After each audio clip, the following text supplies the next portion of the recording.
Chico Resch. You are listening to the Let's Go Devils podcast on the Primetime Radio Network. Happy Devils Thursday. This is Game Day Live, coming to you live from the Primetime Radio Studios bunker in beautiful New Jersey and Chicago, Illinois, as I do not have to whisper anymore. I'm out of the bunker hotel room. I'm your host, Sam Wu, here with Vinnie, Parise at pucksandpitchforks.com. Streaming live on Facebook Live, YouTube Live, Twitter Live, and Twitch on the Let's Go Devils Network as the Devils are set to take on the Edmonton Oilers in Edmonton tonight. Second of the 3-game Canadian Western swing, Vinny.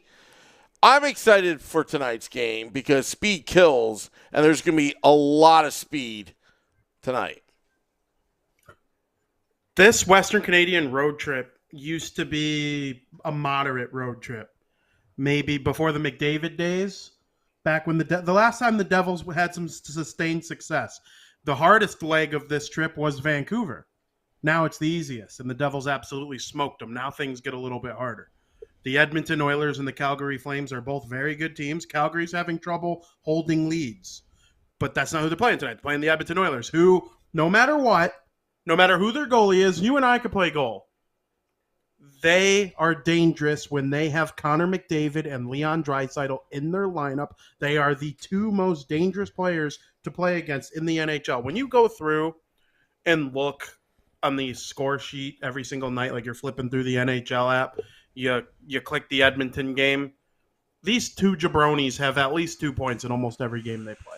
Every now and then there's a weirdo game where they have 0 points or something, and, that happens. That's why they're not on like a 200-game point streak.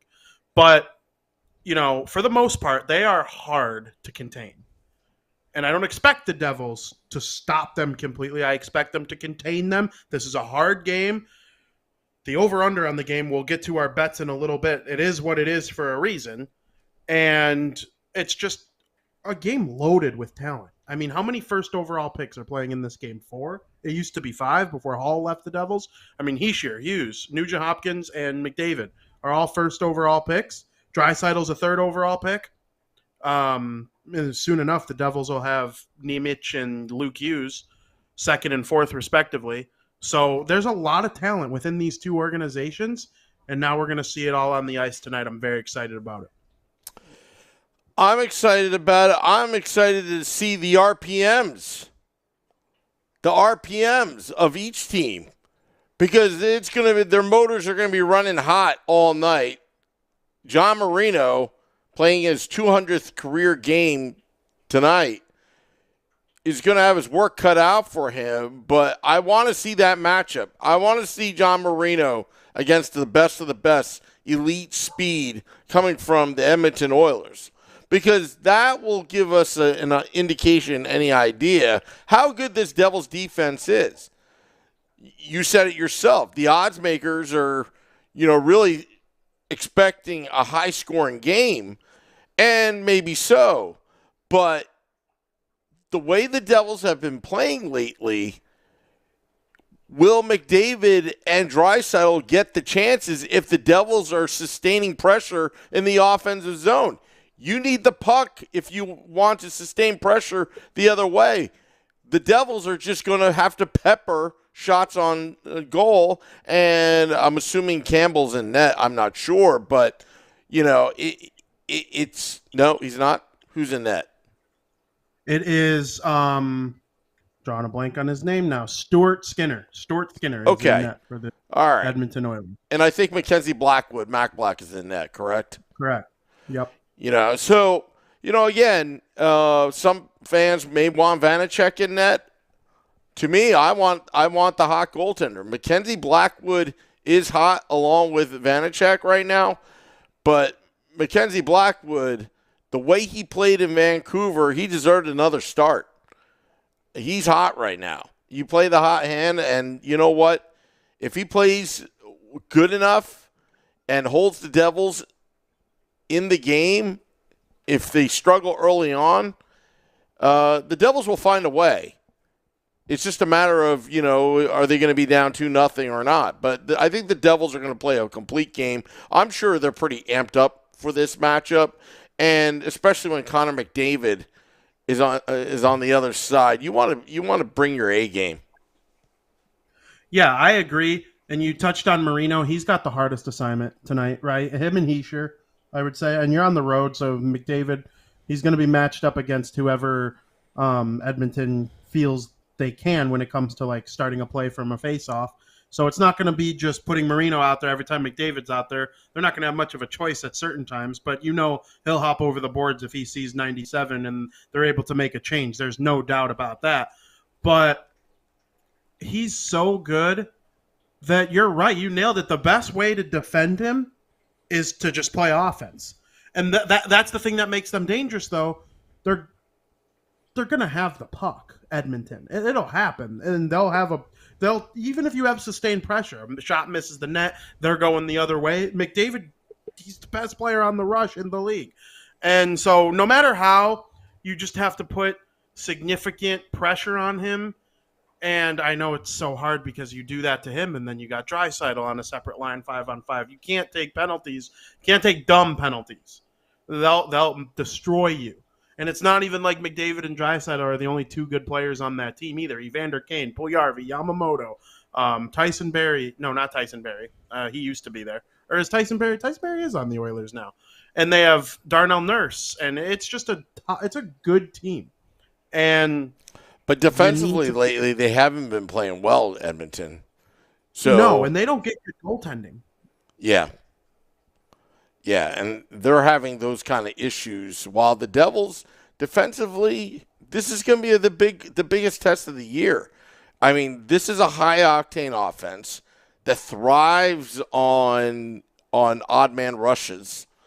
And you know what? If the Devils can contain McDavid, and that's a big ask, but if they can contain McDavid and protect the puck, and if it's not there, just dump it into the Edmonton zone, make them play the perimeter game. Make them go from end to end and set up, not turn over the puck in the neutral zone, because that's where the Devils are going to have problems. If suddenly they are not protecting the puck and they're leaving it wide open, and they make these unforced errors like they did against the Washington Capitals. Now, they did correct it in the last 3 games, but if they revert back to that, what happened to the Capitals, it's going to be a long night for New Jersey. But if New Jersey plays well in the neutral zone and they don't turn over the puck and they are, seek and destroy and try to get after that puck of Edmonton's, and if it's not there, dump it into deep in the Edmonton zone,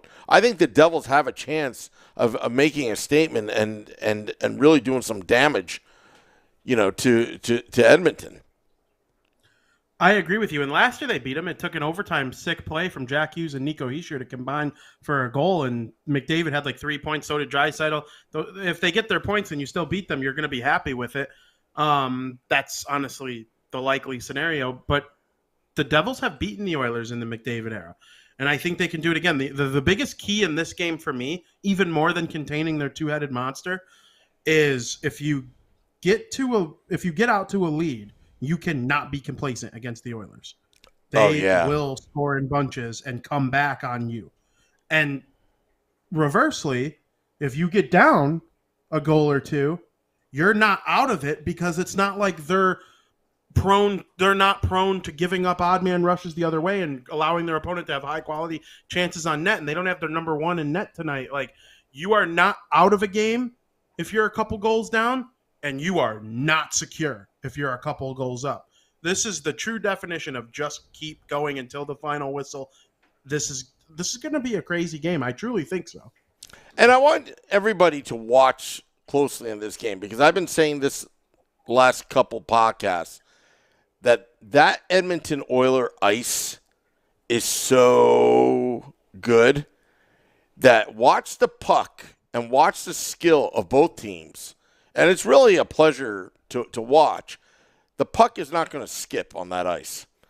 And you take advantage of the skill level of Bratt, Hughes, Hischier, These guys, I would expect some fancy schmancy passing, only because that puck is going to be, on the ice instead of flopping all over the place. And expect the same with McDavid and the Oilers. Going the other way. Watch for that, and you'll see what I mean, how fast that ice is. And we're going to see elite skill and elite speed, throughout the night. And again, it's kind of like a litmus test of how good the Devils are. There's no excuses. Yeah. I completely agree. They have to put their best foot forward, and this is a big test. So I'm 1,000% with you on that. Yeah, I'm looking at the chatter going on YouTube Live. Anthony LaPena got his Palat jersey. Says it's beautiful. Dave Singer's there. Dennis saying Marino up to the task. It's, what, that's going to be the big key of the game is John Marino. And he is, we talked about this last night on State of Fan Address, with Nick Villano, pucksandpitchforks.com, editor-in-chief. And Marino has really exceeded everyone's expectations. We knew he was good, but I think there's an offensive upside that was really not really noticed or was not tapped in Pittsburgh, and we're seeing he's really a two-dimensional player. I thought maybe it would have been a good idea to put Marino on the power play, on PP2 possibly. Just because he is that quick, he is that fast. Maybe he is an offensive defenseman when he wants to be. Some players are like that. Some players just rather concentrate on defense, but, they actually do have an offensive side. Who's been surprising and confident right now is Jonas Siegenthaler. He's getting, he's putting the puck on net. He's getting involved. He's pinching down low every once in a while. And he's considered a defensive defenseman. But once the Devils' blue line gets involved, it's a totally different dynamic. The team plays better when Dougie Hamilton gets more involved offensively. It's just got to get back in case it gets caught pinching in. Yeah, and I think that changes the dynamic of every team in the NHL. If your defenseman could join the rush or be smart offensively, and then consequentially, if your forwards are smart enough to recognize that when the defenseman comes up, someone's going to be back. Naturally, it's usually the centerman, but sometimes it's a winger or someone's got to get back in that place. It really helps a team drive offense and control the game. And the Devils have been getting that. You nailed it. There was Graves had a goal against Columbus. So did Siegenthaler had one. I can't remember if it was the last game or the game before. Obviously, we've seen Marino step up and score a little bit, have a couple nice assists. He's viewed as a straight-up defensive defenseman. His underlying offensive numbers are mostly terrible, but that's because he does focus on defense. He was with Pittsburgh. He knows how to play the game the right way. That was a solid organization while he was there, and he just plays the game the right way, and I admire that he is so focused on defense that the offense looks like garbage most of the time. But there is no doubt that when need be, if the opportunity presents itself, I wouldn't let John Marino just skate up on me and just, not respect his shot or his ability to make a pass. He makes a great first pass. So Marino, he's going to be a big key in this game defensively. I don't care if he doesn't even register a shot on goal. I don't even care if he doesn't enter the offensive zone a single time tonight. For me, it's about shutting down those two goons in the top of Edmonton's order. But, when it comes to other games, my brother was at the game where he scored his first career NHL goal. I know that sounds crazy. It was in Boston against the Bruins for the Penguins. But, the guy can score. And so we'll see if he's able to – because we all know he's got a big assignment tonight. Sometimes those big assignment games – you're so good defensively, it leads to offense. We'll see if that's able to happen for Marino tonight. Yeah, and if you look at the lineup tonight, is what Bill Spalding tweeted out. If it ain't broke, don't fix it. First line, Tatar, Heischer, Zetterlund. Second line, Holla, Hughes, and Bratt. Third line, Sharangovich, Mercer, and Boquist, which that line was very productive a couple days ago. And Wood, McLeod, and Bastian reunited. Feels pretty good. The pairing, Siegenthaler, Hamilton, Graves, Marino, and Smith and Severson. It's a nice lineup. I do appreciate this lineup. And they got good forwards. They have a balanced attack. If that third line can roll the way it did in their most recent game, we saw how good the fourth line can be at times as well. It's a deep group. It's a really deep group. It definitely is. And, there are some guys that are sitting the bench. There's even a guy on IR.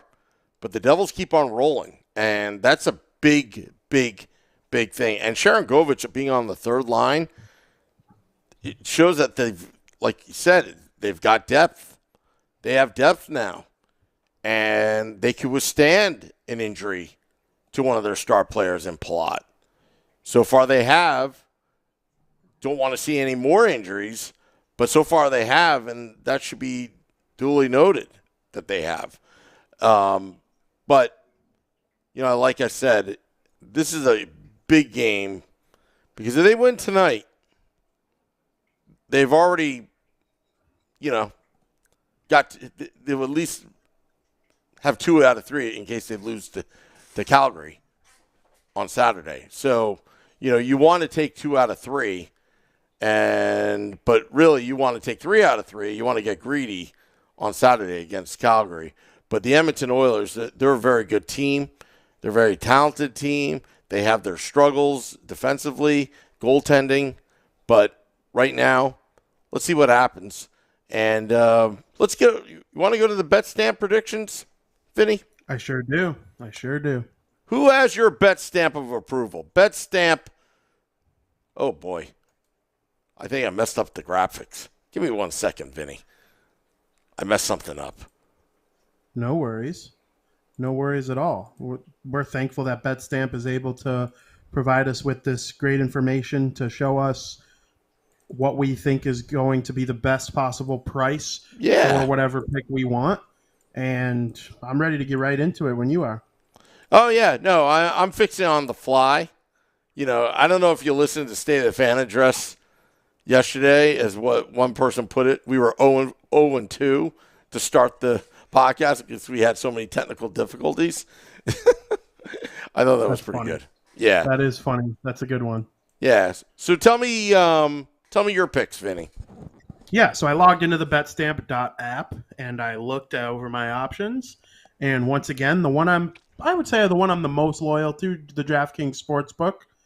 I didn't go with a team to win or lose in this game because it could go either way. There's no doubt about it. I think the Devils are going to win 5-4.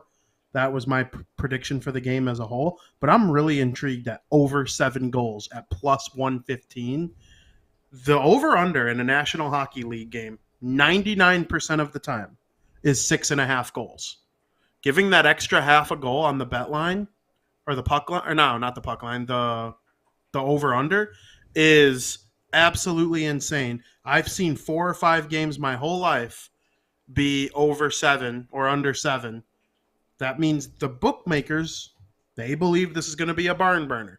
They're expecting Jack Hughes, Connor McDavid, Nico Hischier, Leon Draisaitl, Ryan Nugent-Hopkins. They're expecting all of them to go out there and make some pretty plays on this beautiful Edmonton ice. Edmonton has the best ice in the National Hockey League. There's a reason they hired that guy to go to Boston, to go to New York, to go to Chicago, to build outdoor ice. He makes ice in California and Nashville and Southern Florida. The ice that has been made with this man's technology is unbelievable. Their bookmakers are expecting the Devils and the Oilers to take advantage of it today. Yeah. And who do you have? What's your prediction and score with DraftKings? It was 5-4 Devils. Here you have it. Vinnie Parise gives the Devils his betstamp.app approval.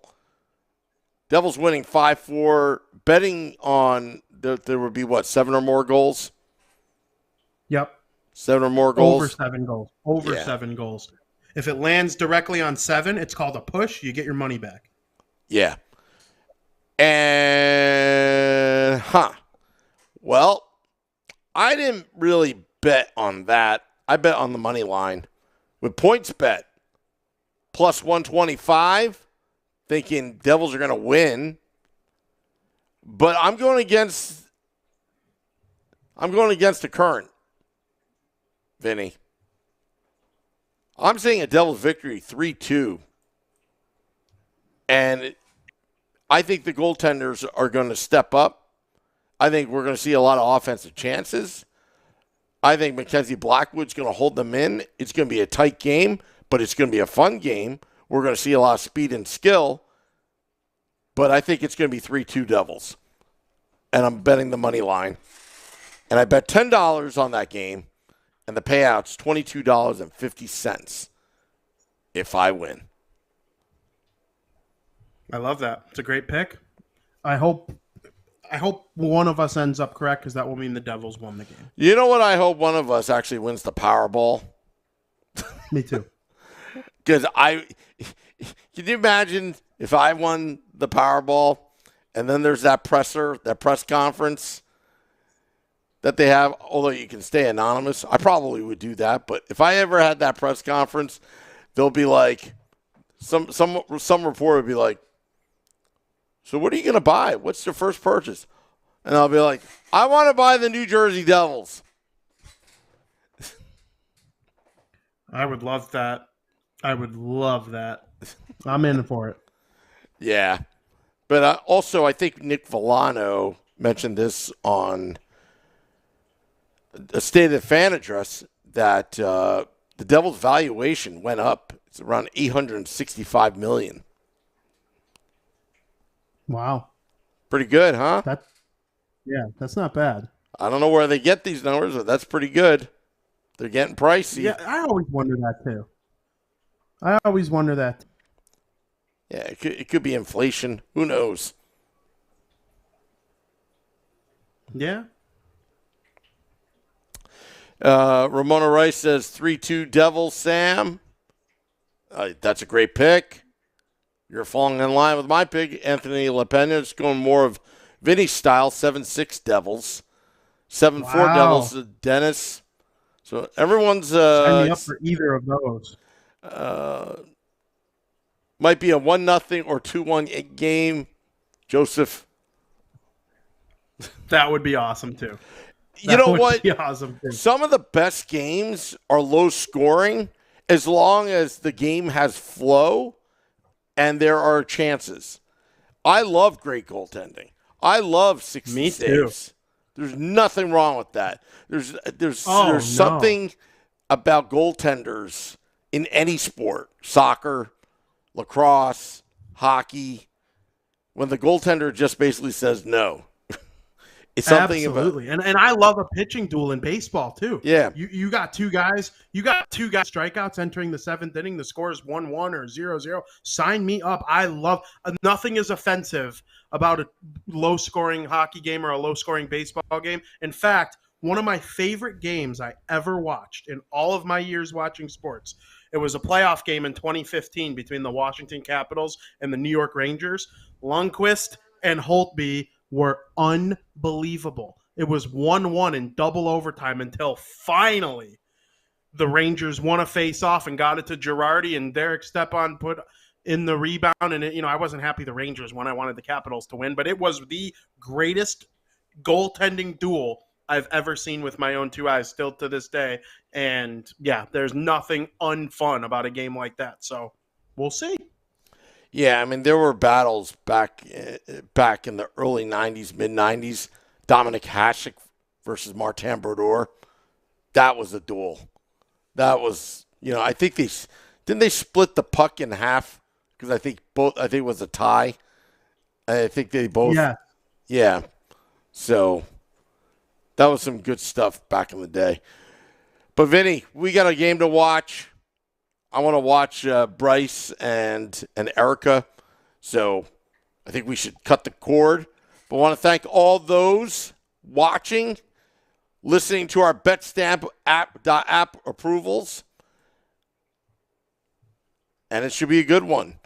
Devils After Dark, after the game. Scotty at Sirius XM, Liquid Metal, and I will recap the game that was. And if Marino scores in this game, I'm back to doing the calls. Scotty told me off air, Sam, that's your shtick. It's not easy making those calls when John Marino had a Hail Mary into the end zone. Definitely not easy. Definitely not easy. And did you check to see at all if you can bet on Marino to score? I didn't check, but I will. I'll have to go I can do that right now. I got that right now. Hold on. He's got horrible odds because I'm already all the way down here. John Marino is plus 1,500 to be an anytime goal scorer. So All if you right. put $100 on it, if you put $100 on it, you'll win $1,500. All right, you know what? I'm going to make that bet. I'll make that bet. And if John Marino scores, which sports book? This is on the DraftKings Sportsbook. DraftKings? All right. I'll go on the DraftKings Sportsbook. I don't know if you can send me that link so I can go right to it. I will make a bet on that. And if he scores, somebody's going to be very happy. I love it. I absolutely love it. Let's go, John. Let's go. Our Johnny Hockey's way better anyway. Yeah. Can you imagine? Oh my goodness. I'm gonna go crazy. Go crazy. And I'll be screaming on the top of my lungs and lose my voice over that. Anyway. Absolutely. Yeah. I mean, you would too if you won $1,500. In addition to my $22.50 if the Devils win. I love All it. thanks to betstamp.app. What an app. Download it today. They've introduced me to sports gambling and sports betting. It's the greatest thing ever. Sure is. It's fun. Well, Vinny, it was a pleasure. Just remember, Devils After Dark, after the game, Scotty at Sirius XM, Liquid Metal, and I will recap the game that was, come back, win or lose, tie, no more ties. Anyway, until next time, this is Game Day Live. Let's go, Devils.